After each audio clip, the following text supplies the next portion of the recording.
Morning student, class 8 chapter 3 session first. इससे पहले अपन 2 chapter के ऊपर डिस्कशंस कर चुके हैं। आज अपन नया चैप्टर शुरू कर रहे हैं, संश्लेषित रेशे और प्लास्टिक। अपन ने 6-7 में रेशो के बारे में जनरल जानकारी ले ली है। रेशे 2 प्रकार के होते हैं, प्राकृतिक और संश्लेषित। प्राकृतिक रेशे भी 2 प्रकार के होते हैं, मानव जांतव रेशे और पादप रेशे, जैसे कि कपास, रेशम इत्यादि। और सिंथेटिक रेशे यानी कि संश्लेषित रेशे के ऊपर भी अपन ने थोड़ा सा एग्जांपल्स वगैरह देखे थे। आज यहाँ पर अपन उसकी डिटेल पढ़ेंगे। सबसे पहले तो संश्लेषित रेशे किसको कहते हैं या मानव निर्मित रेशे किसको कहते हैं? तो रसायनों द्वारा, मानव द्वारा बनाए गए रेशे क्या कहलाते हैं? संश्लेषित रेशे कहलाते हैं। यानी कि जो रेशे प्राकृतिक वस्तुओं से नहीं बनते बल्कि किसी विशिष्ट रसायनों के द्वारा निर्मित होते हैं और मानव द्वारा बनाए जाते हैं, ऐसे रेशे संश्लेषित रेशे या मानव निर्मित रेशे कहलाए जाते हैं।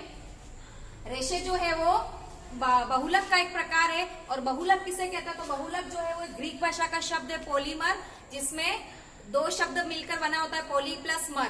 पॉली यानी होता है अनेक और मर यानी इकाइयां। तो यहाँ पे अपन देख रहे हैं कि पॉलीमर शब्द जो है वो ग्रीक शब्द है और पॉली प्लस मर से मिलकर बना है। पॉली यानी अनेक इकाइयां। जब एक ही प्रकार की अनेक इकाइयां एक साथ मिल जाती है तो क्या बनाती है?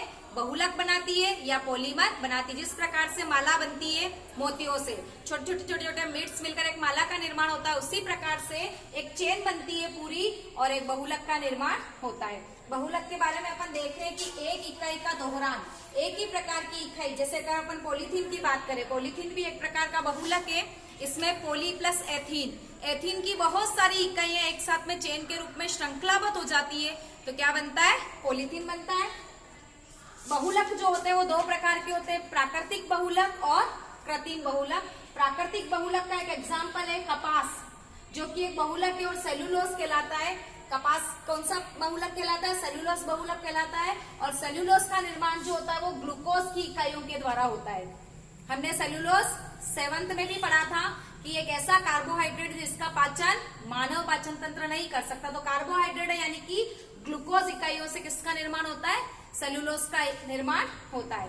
अब अपन शुरू कर रहे हैं संश्लेषित रेशों में। सबसे पहले अपन पढ़ेंगे रेयोन। उससे पहले अपन थोड़ा सा एक इंडेक्स देखें कि संश्लेषित रेशों के कुछ उदाहरण दे रखे हैं। पहला है आपका रेयोन, दूसरा है आपका नाइलॉन और तीसरा है आपका पॉलिएस्टर। रेयोन जो है उसको अपन पूर्ण रूप से संश्लेषित रेशा नहीं कह सकते क्योंकि इसका निर्माण प्राकृतिक वस्तुओं से होता है, कागज या कास्ट की लुगदी से होता है। इसलिए पूर्ण संश्लेषित रेशा, आपका अगर क्वेश्चन आता है कि प्रथम पूर्ण संश्लेषित रेशा कौन सा था तो आप क्या लिखेंगे? नाइलॉन।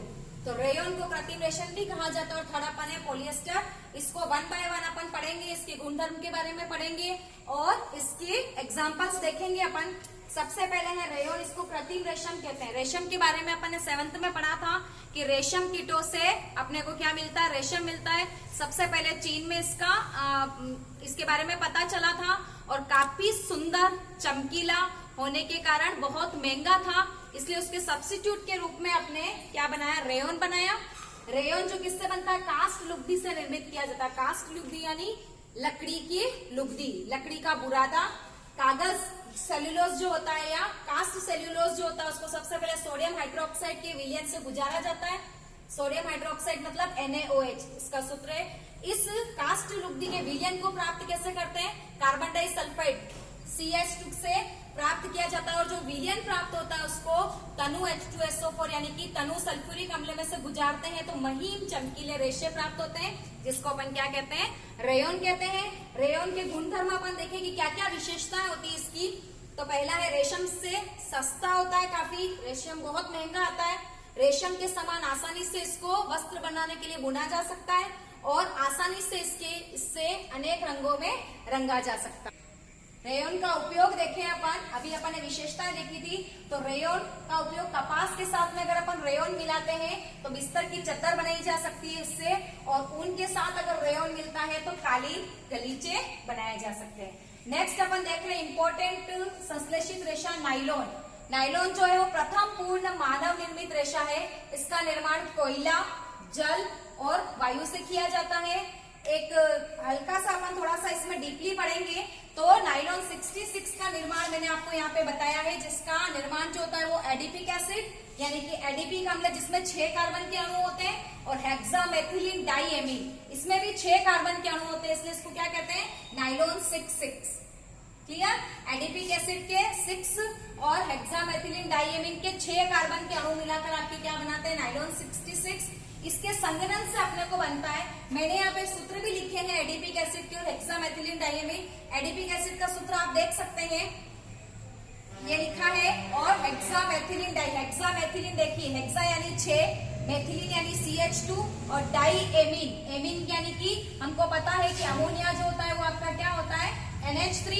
इसमें से एक हाइड्रोजन कम तो एमीन, NH2 एक H आपके यहाँ पे बॉन्ड के साथ में मैंने बताया है, और NH2 आपका ये लिखा हुआ, तो हम देखेंगे NH2 का एक H और एडिपिक एसिड का OH, ये जो है वो यहाँ से क्या हो जाएगा, रिमूव हो जाएगा, यानी कि OH और H मिलकर आपका क्या बनता है, H2O।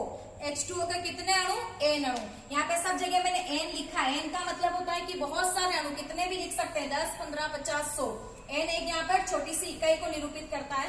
तो एडिपिक एसिड में से अपन हेक्सामेथिलीन एमीन के साथ में क्रिया करवा रहे हैं, तो केवल इन दोनों सूत्रों में से अपने को क्या करना, H2O को रिमूव करना है, और उसको एज इट इज अपन क्या करेंगे, वापस बॉन्ड बनाएंगे। देखेंगे C double bond O, CH2 whole 4, C double bond O, फिर देखेंगे यहाँ पे ये पूरा रिमूव हो गया है, तो इसके बाद क्या जुड़ रहा है, NH, फिर CH2 यानी कि हेक्सामेथिलीन और NH2। हम इसको इस तरह से ब्रैकेट में बंद करके बॉन्ड आगे क्रिएट करेंगे।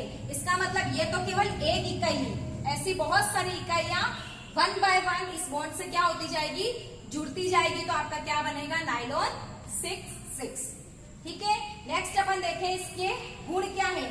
तो नाइलॉन का रेशा जो होता है वो प्रबल होता है, यानी कि स्ट्रॉन्ग होता है, प्रत्यास्थ यानी कि उसमें इलास्टिसिटी होती है, उसको आसानी से खींचा जा सकता है, और हल्का होता है। दूसरा है चमकीला और धुलने में सुगम होता है।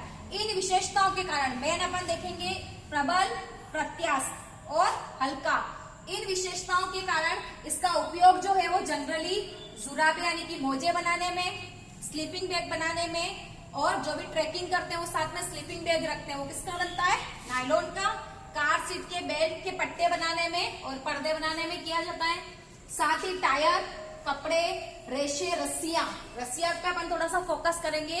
पैराशूट की जितनी भी रस्सियां होती है या माउंट के लिए जो चढ़ने के लिए जो रस्से काम आते हैं, वो सारे रस्से किसके होते हैं, नायलॉन के बने होते हैं। इतनी इसमें स्ट्रॉन्गनेस होती है, इतने प्रबल होते हैं। और टूथब्रश जो होता है उसके ब्रश आदि किसके बने होते हैं, नायलॉन के। ये क्वेश्चंस भी आता है कि ब्रश किससे बनता है, तो उसके जो फाइबर्स होते हैं, ब्रिशेस, वो आपके नायलॉन के होते हैं, और बाकी किसका होता है, प्लास्टिक का होता है। टायर, कपड़े, रेशे, रस्सियां, ब्रश।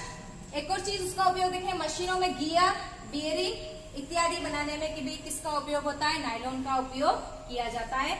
तो थोड़ा सा आज हमने 2 प्रकार के संश्लेषित रेशे के ऊपर डिस्कशन किया था, रेयोन और नायलॉन। नेक्स्ट क्लास में अपन पॉलिएस्टर के ऊपर डिस्कशन करेंगे। Thank you.